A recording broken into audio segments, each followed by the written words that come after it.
how do you see this as, and any lessons learned by India and Pakistan both by this episode? The ceasefire violations by Pakistan have taken place in the window between 5 p.m., when the ceasefire was announced, till about 11 p.m.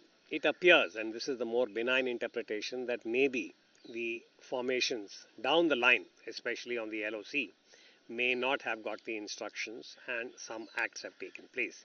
This is the benign interpretation. The more complex one is that perhaps within Pakistan I have seen some reports that seem to suggest that Prime Minister Shehbaz Sharif had gone out of his way to thank America, President Donald Trump for their intervention and mediation. And I suppose there is also this IMF loan which has come to Pakistan at a very critical point. So clearly he wants to keep Washington pleased with whatever Pakistan has now done in terms of lowering the military intensity. One gathers that the Pakistani Army Chief, General Munir, is not on the same page, and that perhaps he is trying to demonstrate that they can still make this kind of a military intervention or transgression, and that they still remain relevant in the Pakistani play of power. But this, as I said, are early hours, so let's wait for some more time. The good news is that from 11 p.m. onwards, as of now, there has been no violation of the ceasefire. Regarding lessons learned, there are many, but I would say that there are two that should be flagged immediately.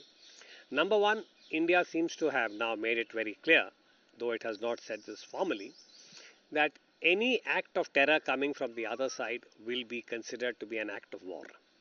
So that is a signal that has been conveyed.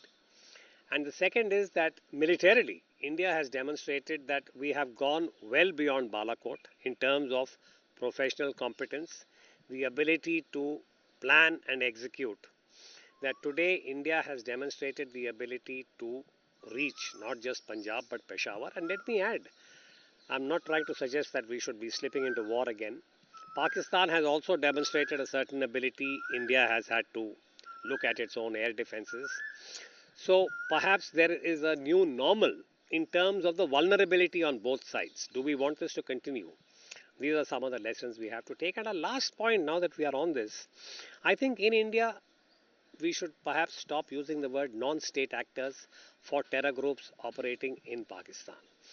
If India is clear in its own mind that these terror groups are getting support from the Pakistani deep state, then they are not non-state actors, and then any military action that you take can be justified in terms of international law also.